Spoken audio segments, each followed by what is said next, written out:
I'm here to share the journey my family and I have been on the past 25 plus years as we've learned to take our dirt and convert it and regenerate it into a healthy, functioning soil ecosystem. So what I've learned over the past 25 plus years is that there's basically 5 principles to a healthy soil ecosystem. And those 5 principles are: number 1, least amount of mechanical and chemical disturbance possible. Number 2, keep armor or residue on the soil surface at all times.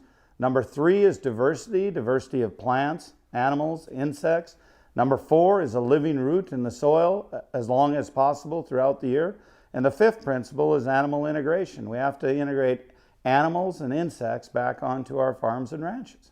I used to wake up every morning trying to decide what I was going to kill that day. Was it going to be a weed? Was it going to be a pest? Was it going to be a fungal disease? I was going to kill something. And now I wake up every morning trying to figure out how I can get more life on my operation. And it's much more enjoyable working with life than it is with death. The number one question I get from producers as I travel and give presentations is, how do I get started? Where do I start? And I always tell producers, just do something.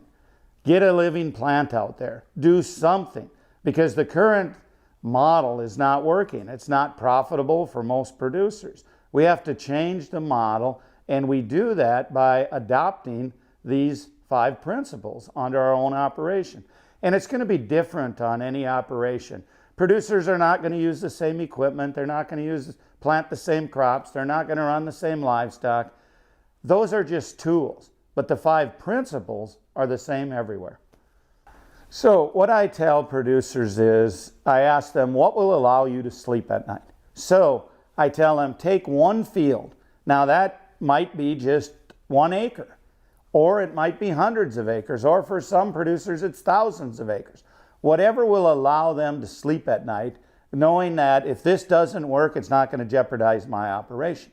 What normally happens, a producer will take a field, and I tell them, commit to these 5 principles for 5 years. Say for 5 years, I'm going to adopt these 5 principles on that particular field. What normally happens then is, by year 3, they're changing their entire farm or ranch over into a regenerative model, because they see the change in just a very few years.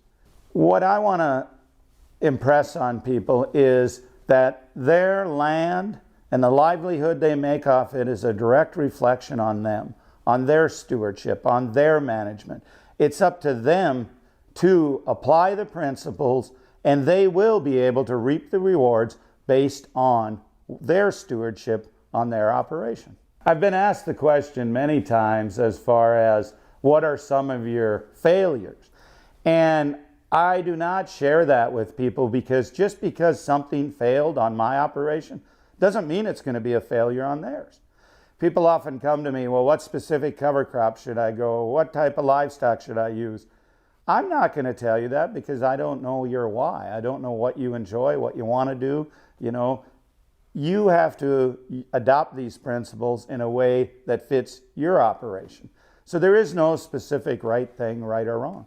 One of the things that drives our operation is, which is an operation run by my wife, our son, and myself, is we're always continually striving to learn.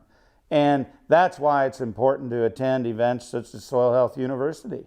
It's important to read. It's important to rely on agronomists and extension and NRCS, other agency personnel, other farmers and ranchers. Never be afraid of learning, and never give up learning. If you stop learning, you're dead.